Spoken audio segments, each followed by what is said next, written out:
Hello everyone, I'm Jonathan Little. Hope you're having a fantastic Monday morning. It is bright and early. The sun's just coming up. It's raining in New York City. It's kind of murky, but don't let that get you down.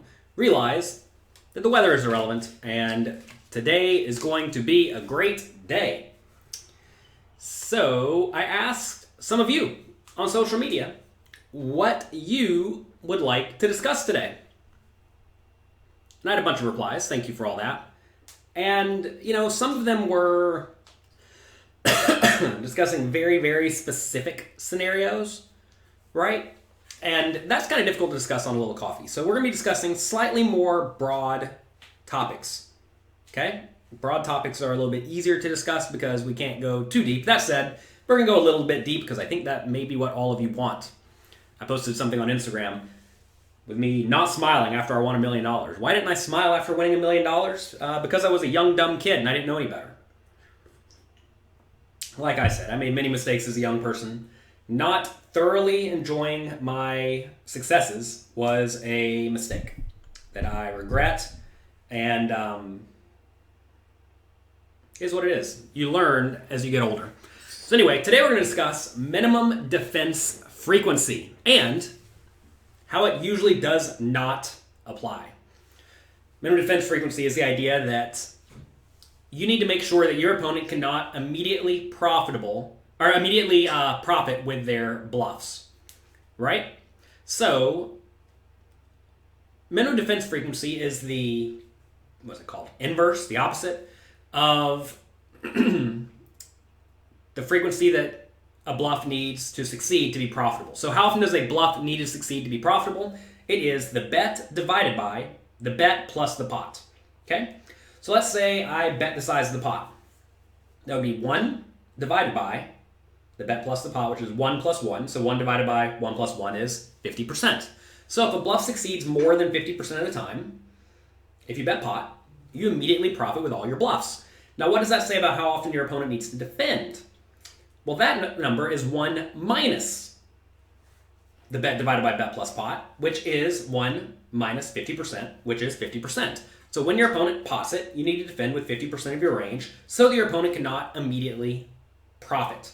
Now, you can do this for various other sizes. For example, say your opponent bets half pot, right? It'd be 1 minus 0.5 divided by 0.5 plus 1.5. which is 1 minus 0.33, which is 67%, right? Say your opponent bets 2 times the size of the pot. It'd be 1 minus 2 divided by 2 plus 1, which is 1 minus 0.67, which is 0.33, right? So that's what minimum defense frequency is. Now, how does it apply? Well, first things first, you need to recognize that minimum defense frequency is divided by all of the players remaining yet to act, right? So if you're playing heads up, say everyone folds to the small blind and they raise, minimum defense frequency is pretty live and well right there because it's just you against your opponent. Say under the gun raises though, well, they're raising into everyone else at the table.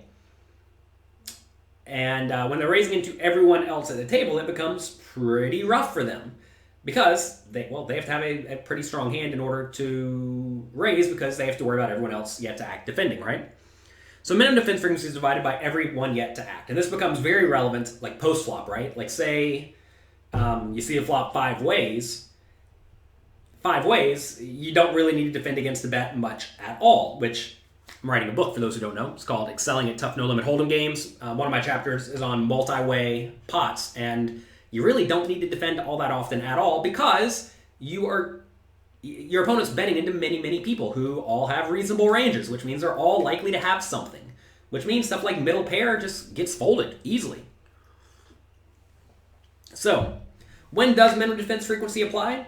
It usually applies pre-flop and on the river. But again, not always. So, let's take an example of a spot on the flop where it definitely does not apply, right? Let's say earlier middle position raises, okay? Everyone folds around you in the big blind. You're getting great pot odds. You call. Okay? You should be calling with a lot of stuff here, especially if we are playing in a scenario where there are blinds and antes, etc., etc. So we call. Flop comes. Good for our opponent's range, which is going to be all big cards 2 big cards and a little card, 1 big card, 2 little cards, a lot of paired boards. In this scenario, the preflop raiser has a significant range advantage, meaning they're just going to have better hands than the big blind, because the big blind's calling with all sorts of garbage, right? So when the big blind's calling with all sorts of garbage, on boards that miss their range, they should actually be check folding a lot, like 50% of the time or 60% of the time, even against a small bet. So let's go back and think about minimum defense frequency, right? Say we check and the opponent bets 25% pot, as a lot of players should do. So now minimum defense frequency is 1 minus 0.25 divided by 0.25 plus 1. So that's 1 minus, 0.2. 0.25 divided by 1 plus 1.25 is 0.2. So that would be 1 minus 0.2, which equals 80%. Yet, we're only defending 50-ish%, which is nowhere near the minimum defense frequency. And you may say, how is that possible? Why does that happen? Well, it's because we, as the big blind, got such good pre-flop pot odds that we get to call really wide pre-flop and then just give up when it's not good for us, right? Obviously, if you have stuff like a pair or a straight draw or whatever, you need to be sticking around. But if you just have total garbage, like say you have 8-7 of hearts on ace, king, queen, all clubs, check fold, right? And there are a lot of boards like that where you just totally miss. You don't have an overcard, you don't have a gut shot, you don't have a flush draw, you just have nothing. And when you just have nothing, and your opponent should have a lot of stuff, you just check fold. Now, it's very different if the board comes, let's say, 7-6-4, because then big blind has all sorts of hands that flop very well. So in that scenario, you'll see the big blind defending very, very frequently, because they have a whole lot of overcards with backdoor flush draw, gut shot straight draws, pairs, straights, sets, trips, right? They have a lot of good stuff there. It is worth mentioning, minimum defense frequency goes out the window whenever your opponents do something wrong that you are aware of. For example, if your opponent continuation bets way too often, this is actually coming up in the next Poker Coaching Homework Challenge. I believe that is on, calendar's on my phone. I believe that's on Friday. Where it's a scenario where if the opponent continuation bets too often, you should actually defend with close to 100% of your range. If they bet too frequently, right? That's a mistake they are making. If your opponent's continuation bet too often, your exploit is to call or raise a lot. Let's say alternatively, your opponent only bets when they have a good hand, like top pair or better. They check everything else. Against players who use that strategy, well, you need to be folding a lot, right? Because when they bet, they just have a good hand. So if your opponent just has a good hand, when they bet, get out of the way. It's an easy game. You'll find that very often, against a lot of players, especially in small stakes games, you should defend very, very frequently pre-flop and on the flop. But then when they bet again on the turn, you should be folding a lot. You may say, why should we fold a lot on the turn? Well, it's because a lot of players, when they bet the turn, they are essentially announcing they have a good hand that they do not plan on folding. You'll find that most players, in all games really, have a point where they just aren't doing a whole lot of bluffing. Unless they're world-class players where they have bluffs on all streets or in spots where it makes logical sense. So, a lot of people, they just, for example, never raise the river without the nuts. Okay? So if they raise you on the river, minimum defense frequency still applies, right? 1 minus the bet, which will be, I don't know, a pot-sized bet, divided by the bet plus pot, which means you need to defend about 50% of the time. Well, when you get raised on the river against 98% of players you're going to play against, you should just fold almost everything, which is nowhere near minimum defense frequency, right? If you're folding, let's say, 90% of your range, but minimum defense frequency is 50%, clearly you're super exploitable there. The nice thing is, though, is that your opponents are never exploiting you because people don't check raise the river as a bluff all that often. Obviously, good players do, and then you need to be much more aware of structuring your range well so you can call off appropriately. All right. All of you are using a lot of acronyms in the chat box. I'm not sure what they mean. We have an LSU and a VOLS and an SEC and an EDO and a TOSU. I'm not sure what all these terms mean. But we're talking about minimum defense frequency today, MDF. Minimum defense frequency often does not apply. And I used to think it applied a lot. A lot of people did. Inappropriately. And to be fair, you actually can structure your ranges reasonably well where you do defend a little bit, or relatively close to minimum defense frequency, but you're probably giving up a little bit of an edge by doing so, right?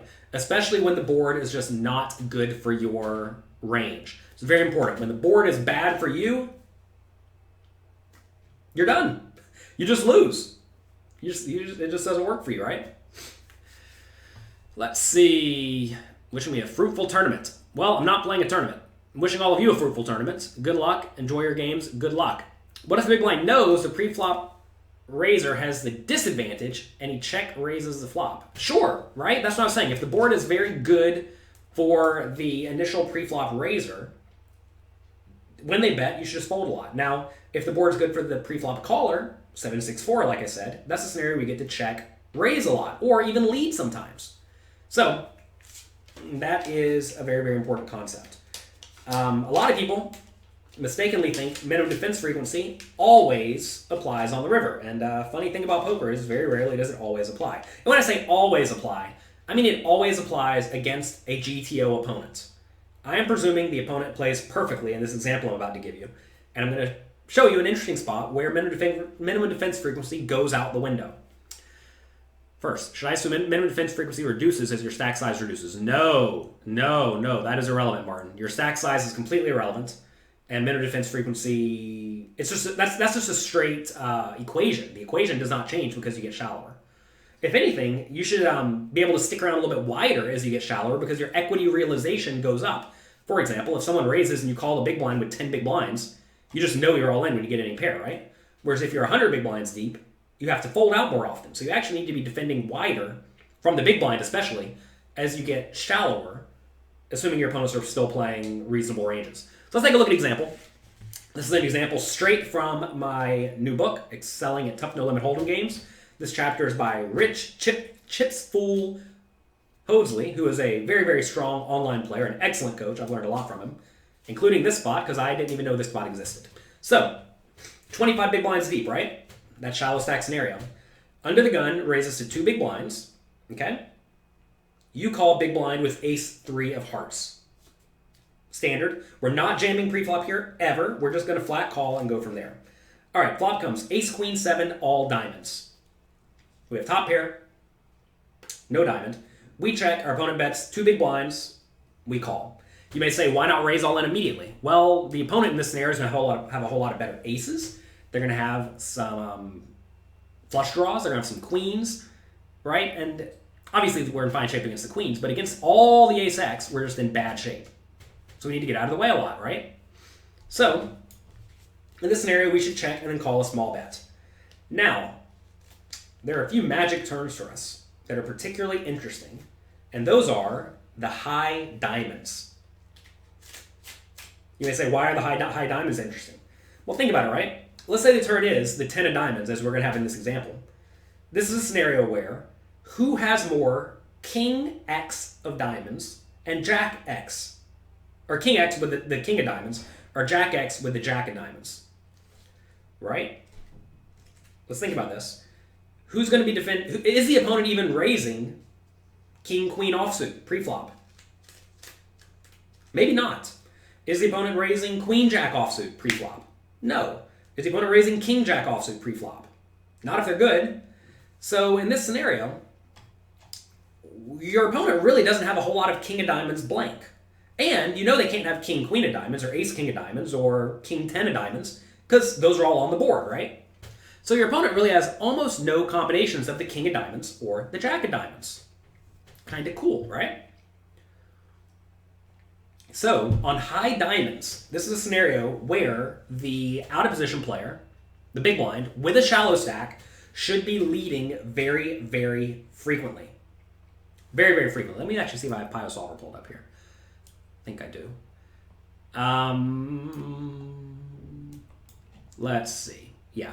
So here's Pio Solver. You can't see this on Instagram, sorry. You can see the high diamonds, so these right here in the middle, we actually lead these 100% of the time. Very near 100% of the time with our range, because they are so good for us. And again, this is just straight from the new book. This is the kind of stuff we will be teaching, high-level strategies. And you can see here,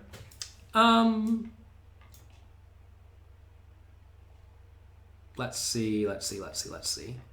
That's the opponent's strategy. So anyway, we're going to be betting very, very frequently here. So this is a situation where we want to be doing a whole lot of betting. So in that scenario, we're actually leading the turn a ton. And that's because the opponent's range just got way worse compared to the big blind's range. Okay, say we lead 3 big blinds into 9.6 big blind pot, opponent calls, all right? Turn is now, a river is now the 9 of spades. So the board is ace, queen, 7. We check call the flop. Turns of 10 of diamonds, we lead, small. River's a 9 of spades. All right. Now, in this scenario, we want to be betting with our best made hands, okay? We want to be betting with our best made hands. But when we check in this scenario, our checking range is very, very weak. Let me go back over here and show you this. Here is our range after we check the river. Let me see what I was showing you up here. Yeah, okay, here we go. So here's our strategy on the river, I believe. Yeah. Sorry, I'm getting confused. Yeah, I think this is our river strategy here. So we are still betting a decent chunk of the time. But in this scenario, when we check 26% of the time, this is how we respond against a river bet. Again, sorry, Instagram, you can't see this. So now, on the river, once we check, we're actually check folding 90% of the time against a river bet. Why are we check folding 90% of the time on the river? Very interesting, right? And the reason, well, let me read it to you. I'll just read this right here to you. You may be surprised to see once we check the river, I'm supposed to fold 90% of the time to a bet, which is far more than the minimum defense frequency. This is because on such a rare run out, the EV parts of my range that want to bet are considerably higher than checking, right? Which makes sense because your betting range here is really, really good hands. In some spots, out of position, the EV differences are a lot closer, and therefore some nut/strong hands are checked at some frequency for balance to not be exploited. But in spots where in position has a lot more bluff catchers than value bets, or bluffs when checked to, you will generally see less balance. Think about that, right? In situations where in position has a lot more bluff catchers than value bets, which means they're not actually going to be betting all that often themselves, or bluffs when checked to, you'll usually see less balance. This leaves my river checking range quite marginal. But that's fine because my opponent should not bet the river too often due to having a relatively condensed range not containing the nut hands, right? Because I have a lot of those, allowing me to realize equity with my marginal hands in my checking range when the river checks through. Also, the turn shifted EV in out of position's favor. Or because it shifted in out of position's favor, in position overfolds to the turn lead compared to minimum defense frequency, meaning that I generated a lot of extra EV with the turn lead, even though, in this example, we got to the river. And as you see, on the river, after we check, we are checking and then folding almost everything. We do have some calls. You do see some slow played calls with king of diamonds here, jack of diamonds here. Some 2 pairs are calling.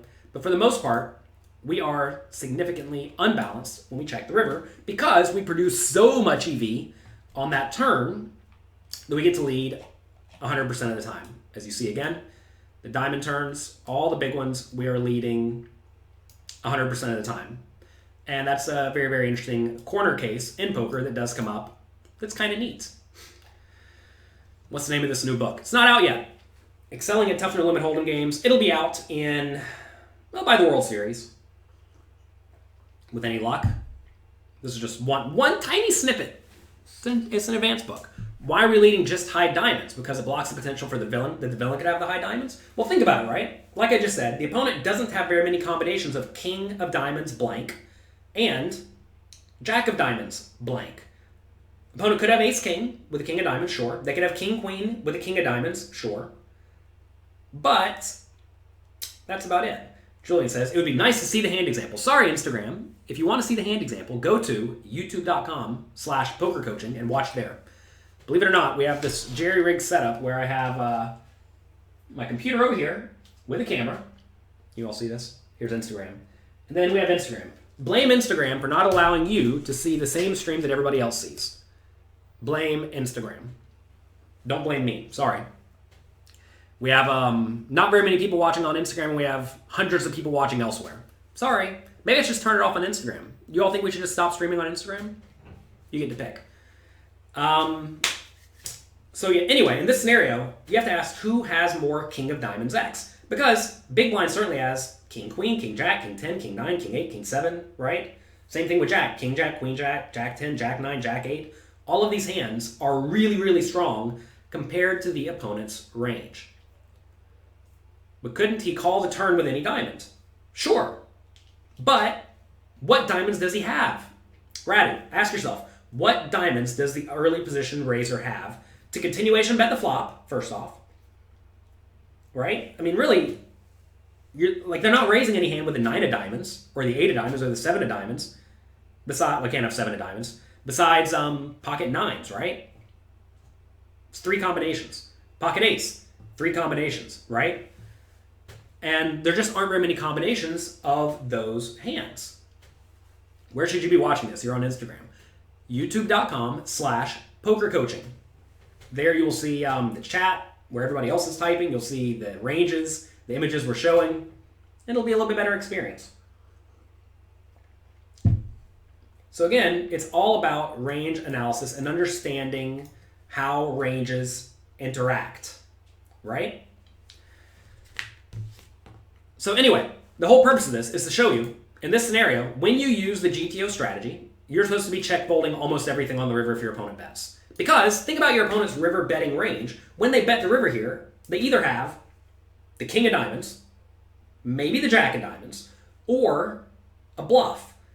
But the bluffs they have to have are like 2 pair, or top pair, top kicker, like ace king without a diamond, right? Are they really bluffing those there? No, because they beat all of your bluffs. They don't need to be betting there, right? So when the diamond comes on the turn, you're leading 100% of the time. Polly, I just showed you this exact image. Let me zoom out a little bit so you can see the whole image here. Again, I apologize, this is from a book. Here is the turn strategy. As you see, when the turn comes, we are leading with this strategy, this percentage. So you see, on the 8 of diamonds, 9 of diamonds, Jack of diamonds, or King of diamonds, we have a very, very wide leading range. 100% on an 8 or better. You see all the other cards, we don't lead very often at all, besides the low cards. Now again, think about the board. Ace, Queen, 7, blank. On the low blanks, we should have a bit of a leading strategy. Because it essentially makes our opponent's range all bluff catchers. Again, think about the opponent's flushes they have in their range. What flushes they have in their range when they open under the gun on Ace, Queen, 7? They have King 10, King, Jack of diamonds, King 10 of diamonds, Jack 10 of diamonds. Maybe Jack 9, maybe 9, 8. 5 combinations of diamonds. So we can turn their whole range into bluff catchers, especially since Big Blind has King, Jack of diamonds, King 10 of diamonds, King 9. They have all King X of diamonds. They have a lot of Jack X of diamonds. They have a lot of 10 X of diamonds, right? So in that scenario, when it's a complete blank on the turn, right, like a 2 of clubs, we get to lead a ton.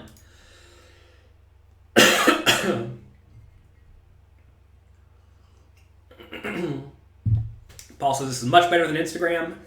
You get notifications on there and then come to YouTube. Well, fun enough. That's the way you go about doing it. That's how it works. Do we ever turn our hand into a bluff on the river? 2 pairs and sets call once on the turn. Look, here is the river strategy, I'm pretty sure. Or is this the opponent's strategy? Again, I probably should have read this before we started the show today. I see ace-3 checking a lot, which makes me think this is probably our strategy. Yeah, this makes sense because we don't have aces, right? So this is our strategy. Let me write a note here. JL, clarify? Make sure you clarify, JL. So, in this scenario, if this is our strategy for the river, this is supposed to be our river strategy, right? Yeah, this is our river strategy. You do see we still have plenty of bluffs. We're only checking 27% of the time, right? 27% of the time is not all that often. So when we do check, we're check folding a lot, but realize that that's only 27% of the time, which means the other 70-something percent of the time we're betting. And that's going to be quite a strong strategy that puts our opponents in very, very bad situations. Like you see, we're just betting, you see here we're betting all King X, betting all Queen X, right? We're betting all 9-6 offsuit, betting all 8-6 offsuit that we have. And interesting strategy. Am I still sick? A little bit. Is this strategy versus good players? This strategy is against someone who plays perfectly poly. Now, again, we already discussed minimum defense frequency does not apply against bad players, which is going to be the vast majority of your opponents. Or if you, if you know what your opponent does wrong, right?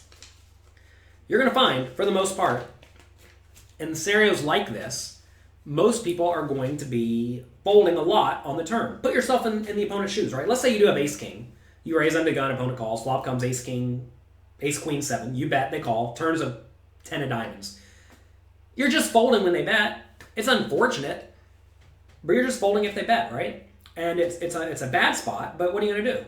And if you do call, your opponent's going to bet again on the river 74% of the time if they're playing GTO, and you're going to fold on the river. Now, if you decide to hero call, it's fine because you're perfectly balanced when you continue betting due to the presence of all the King X of diamonds, right? Notice all these King X are all flushes. These are all flushes here. A whole load of flushes here, a whole load of Jack X flushes, right? And you see these small percentages that are betting are also low flushes that are betting, right? The EV of all of these flushes is quite high, so they get to continue betting on the river.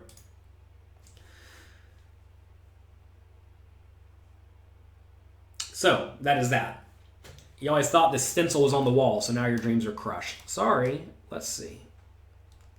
I can actually move this around. Slightly off center today. It is what it is. Yeah, that'd be kind of a neat stencil to put on the wall. Sorry, Instagram. Again, you can't see this. All right, so that's minimum defense frequency. If you all enjoy this talk, click like, click subscribe. I'm not a big fan of doing higher level stuff without PowerPoints in front of me where I can just easily show what's going on. But hey, if you all like this, we'll do more. You're a poker pro. You've been in break-even for 60K hands, which is not all that much, and some unfortunate life events occurred, and you're really tight on money. How do you deal with these situations? Keep a much, much, much, much bigger bankroll. You probably should be playing about half the size you're playing if you end up going broken spots like this. Also, keep about a year of living expenses set aside. A year is a lot. Things don't go bad for a year most of the time. And when things go poorly, right, you use that living expense money.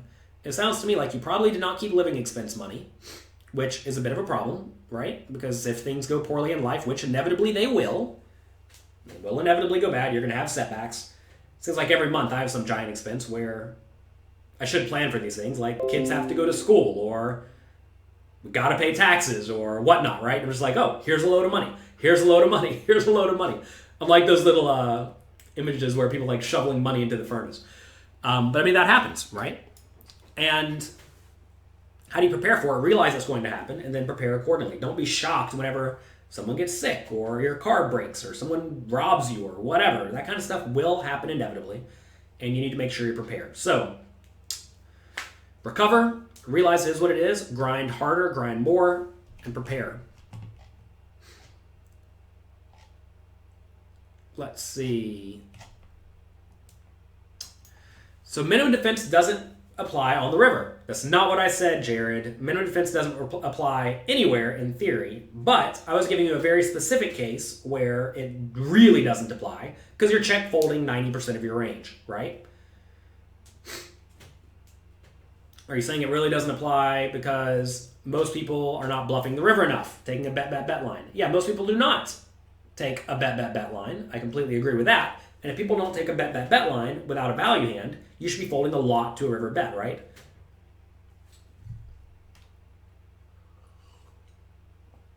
So, always, always, always keep that in mind. So yeah, if you like this type of talk, let me know. I'm not a big fan of doing very technical things when it comes to showing it with 5 minutes of preparation. Maybe I have to prepare better. And also, without a PowerPoint. But hey, if you all like this, we can make it fly. I realize in some scenarios, though, you really, really, really do need to see range charts and images. Some people think, oh, just study broad things all the time. But, you know, what we do at pokercoaching.com is we go through very, very, very specific scenarios, right? Like this. This is a spot that we will or have already gone through, right? And situations like this are very important to understand But they're also kind of corner cases that don't come up all that often, right? So this example, the purpose of this chapter is leading the turn from the big blind, is when you check call flop, which turns do you lead? And this is one of the rare instances where you need 3 diamonds on the flop, or 3 to a flush on the flop, and then, also, they need to be 2 big cards, right? So you need the ace, king, ace, queen, ace, jack, ace 10, king, queen, king, jack, king 10, etc. You need those 3, especially the ace, to be on the flop, and then you need another diamond to come on the turn. Ideally a high diamond, right? As you see, again, let's go back to the turn strategy here. You see, you're really only leading the high diamonds a lot. And since we're really only leading the high diamonds a lot, we need 3 diamonds on the flop, 2 of them which are big, and then another diamond to come that's ideally high. Doesn't happen all that often. But knowing that spot and playing that spot well will produce additional value. I don't know how often it happens. Let's say once every 500 hands. But let's say once every 500 hands, you just get a free 3 big blinds in equity or something because you know how to play that spot and your opponents don't. That adds up in the long run. And there are a lot of spots like that. I'm certainly guilty of not having any leading range on the turn or the river for a long time. But I'm studying more and working this into my game over the last few years and getting better and better, right, because of it. And again, they're all kind of corner cases, but they do come up. And this is one of the rare ones that a lot of people are not quite aware of. So anyway, that's going to be coming out in the next book. Oh, you see the old version of Excelling at No Limit Hold'em right down here with all the authors I worked with and all the coaches I worked with. And we will be making another one of those coming out in the near future. I'm using content from the Pokar Backing Company, and it's great. I'm learning a lot. You all may notice a lot of the content I'm making recently has been stuff either Jonathan Little wants for himself today, which is this book that's coming out soon, or stuff that Jonathan Little definitely could have used in the past, right? And that's why we have poker coaching with the quizzes, with the homework, right? I wish Jonathan Little in the past was a little bit more structured and would... I wish there was a little bit more structure when it came to here is good things to work on, get to it, go. As opposed to, let me just pick something today. And to be fair, we have learning paths coming out in the very near future for poker coaching that are going to be a little bit more structured because, if you just give me infinite content, I will get through it because I realize that's my job if I want to be the best poker player I can possibly be. I realize, though, a lot of people don't really want to have, here's a load of content, get to it, because they only have a few hours a week, right? And so... we're going to make that a little bit more structured for those people who don't have as much time to devote to it. But if you really want to take your game to the next level, check out pokercoaching.com/premium. We have lots and lots of content there similar to this, with lots of classes on specific topics. And if you get through all of them, apply all of them, and learn and master it, you will get very, very, very far in the game.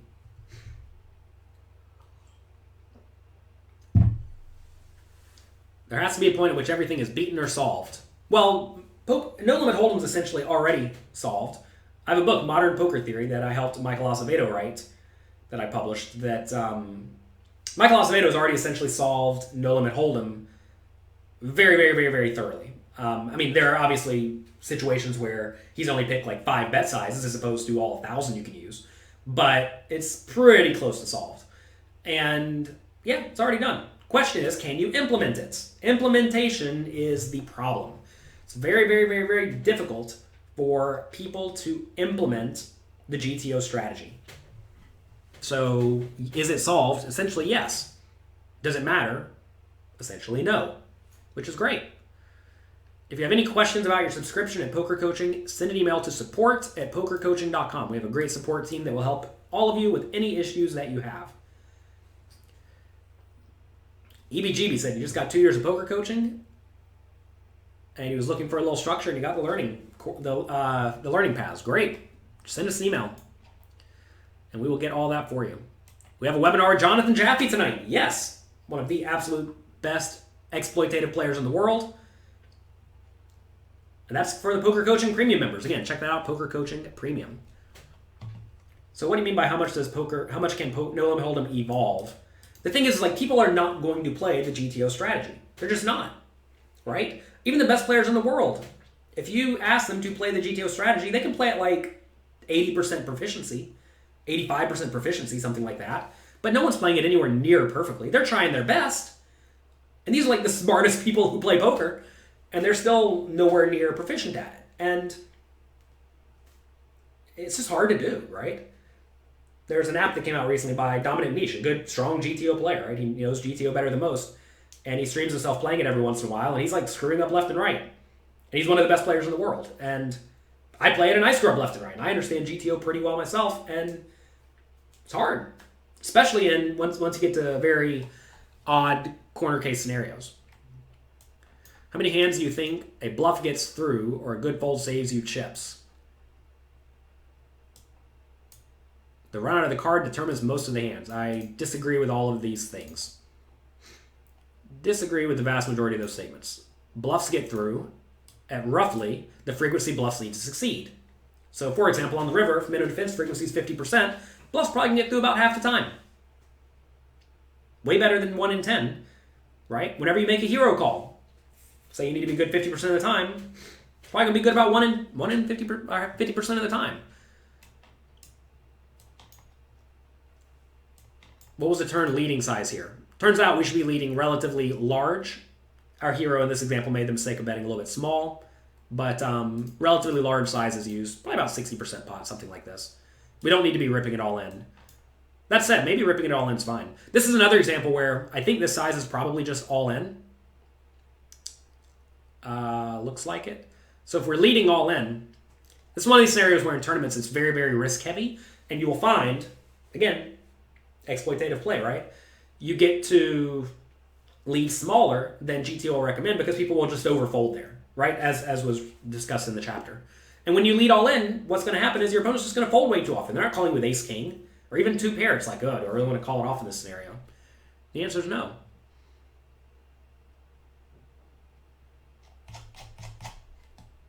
All right, let's see. Solvers struggle with multi-way pots. As far as I know, Munker Solver does perfectly fine in multi-way pots.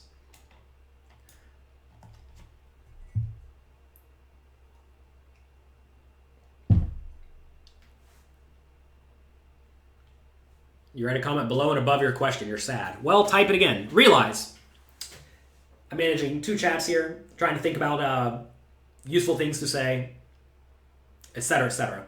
And it's shockingly difficult to get to every single reply. So, type it again. I won't be offended. So anyway, going back to the topic at hand, minimum defense frequency essentially does not apply in a lot of scenarios, especially the way people apply it.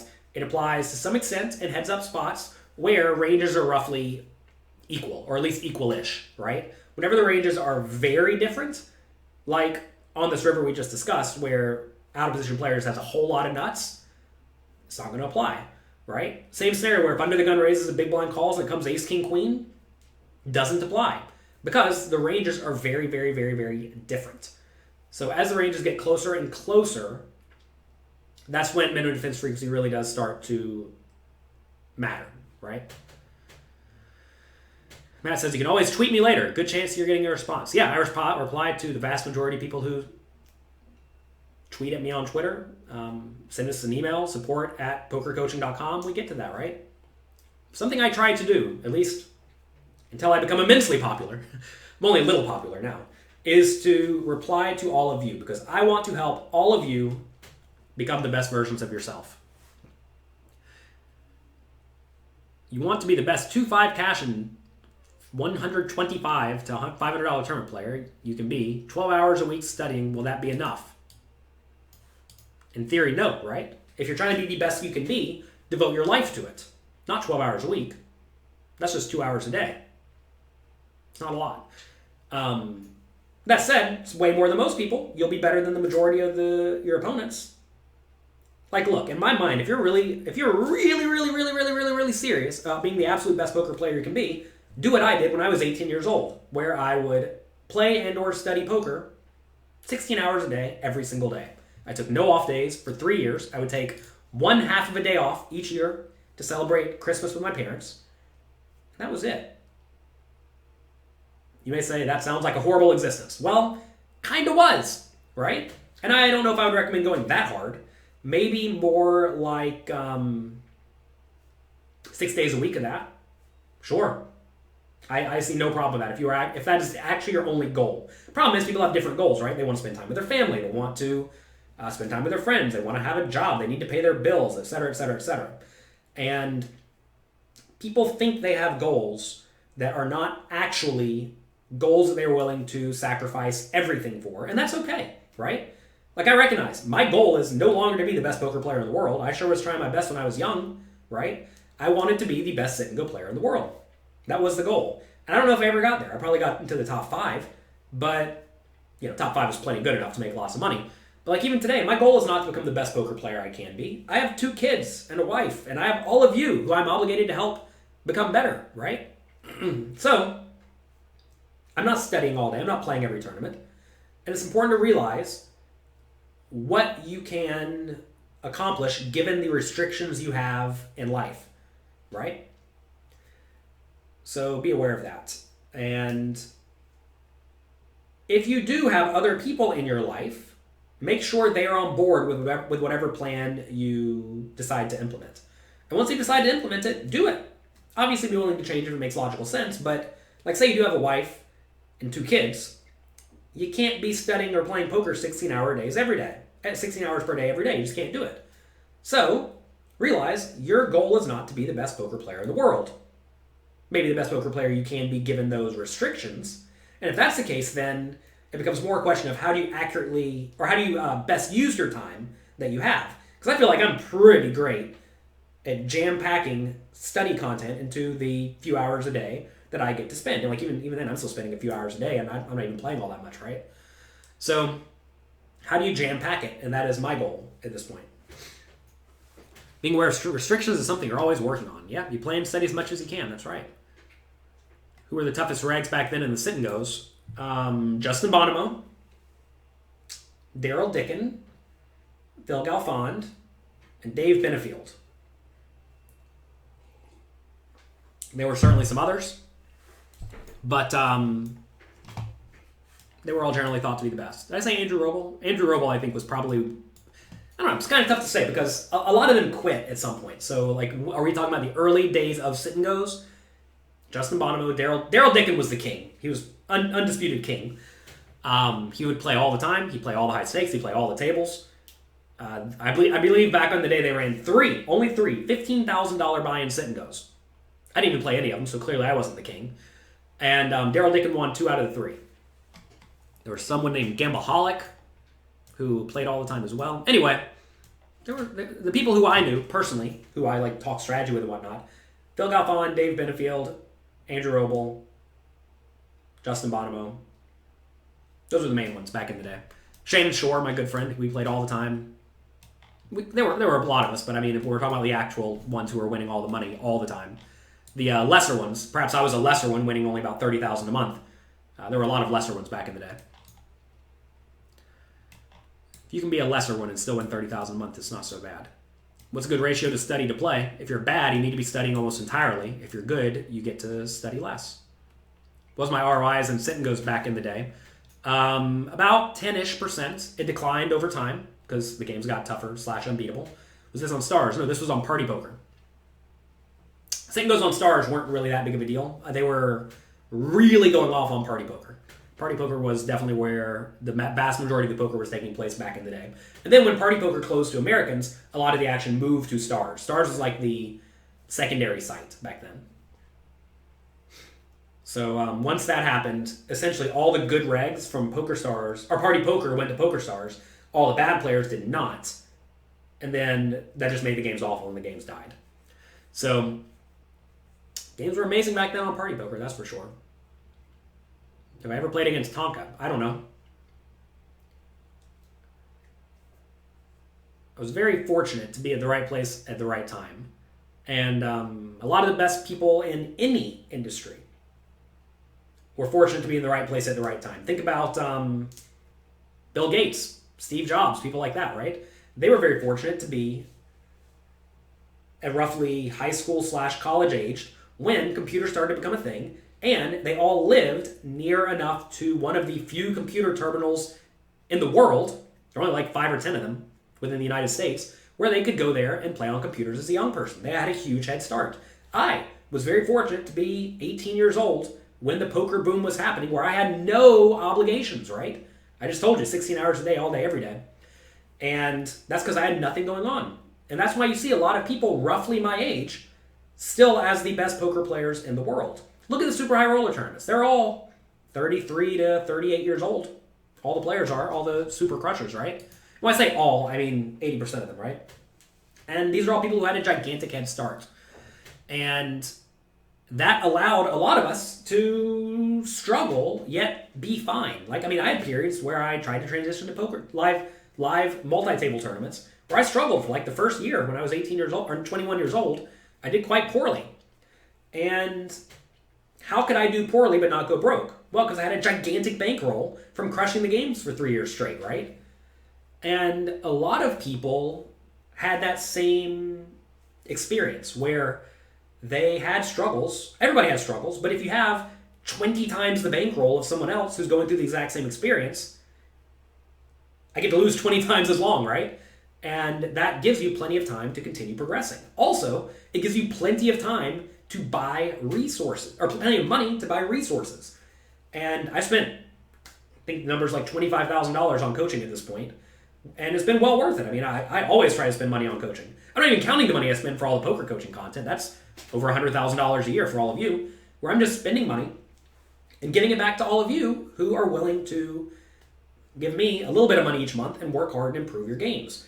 And I don't mind. It's an expense that I'm willing to take on to help those who want to continuously improve their skills, become the best versions of themselves.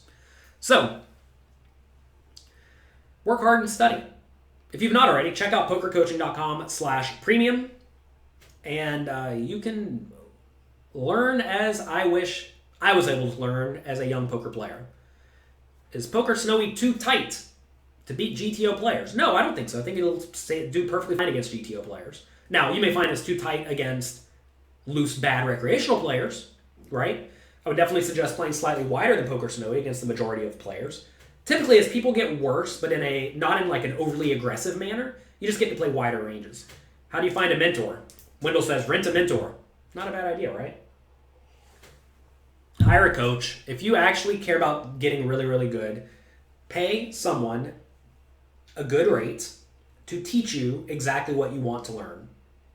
Now, you may run into issues where you literally cannot find anyone like that, or maybe you want to learn very, very loose things like broad business skills. If that's the case, you can still find a mentor who can teach you broad business skills.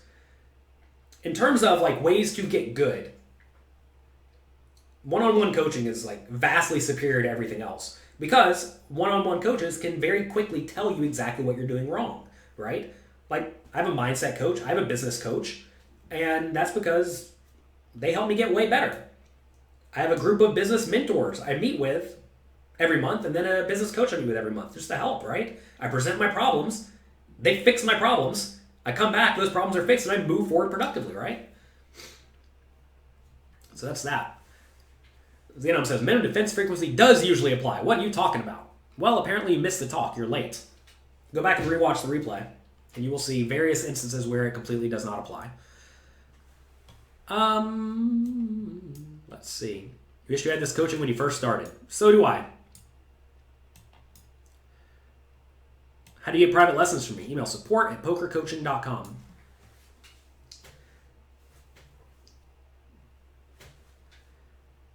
All right, I think we're going to pack it up for today. I hope you all enjoyed this talk. Like I said, if you enjoyed this slightly more technical version of A Little Coffee, let me know. Who knows how this can go over on the audio. Sorry, all the people listening to this on audio. Might be a bit of a mess, but I think I did my best talking through the scenarios where minimum defense frequency does not apply.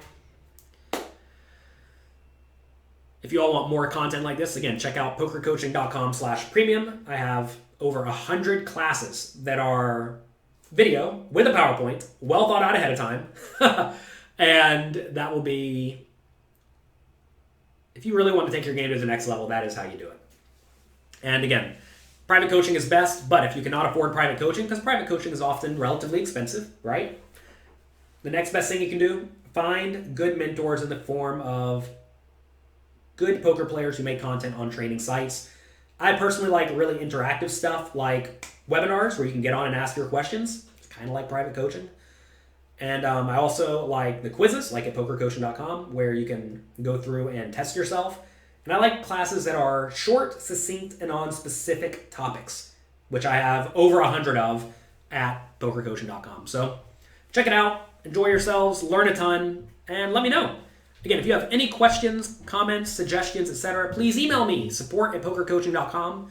I see every single email that comes through because I want to do everything I can to help you become the best version of yourself. Do I have any cash game courses? There's one included in pokercoaching.com. It's 29 parts long. It's my cash game masterclass. I go through everything you need to learn to beat small and medium stakes live poker up to roughly 5-10 no limit online, 1-2 no limit online. 5-10 no limit live, 1-2 no limit online, and maybe even higher because as the games get bigger, they typically run when they're bad players, which helps you out a lot because the games are soft. So anyway, that's going to be it for today. As Kevin always says, click like, click subscribe, click share. I know it's free to click like and free to click subscribe and free to click share, so do me that favor. That would be very helpful for me because that lets all the various platforms you are on know that you like my content. If nobody likes my content, well, they're not going to help me out, so help me out. Have a great day. Enjoy yourselves. I know it's a rainy day in a lot of places of the country, so don't let that get you down. The weather does not matter. You can always start fresh right where you are. So get in there, improve yourselves, and be the best version of you. Swine says, on Munker, it says, you can call the button versus undergun middle position raise. You're saying that it flats your range automatically? Caps your range automatically. It's fine to have a relatively capped range pre-flop because the players you have to act can't squeeze very often because they have to worry about under the gun who's not capped. So you're not going to get squeezed very often. And then also on the flop, you're not going to have so many top pair, top kicker type hands, but you're going to have a whole lot of straights and flushes and two pairs, right? And also, like when you're starting to get, deep stack your hands that you're calling with have a lot of implied odds, which is fine. They just make nut hands, right? And when you're shallower, the hands you're calling with are like the big cards, which make top pairs, which are good enough to get in. It's fine to not have all nut hands pre-flop. That's acceptable. All right, have a great day. Be nice to someone and enjoy yourselves.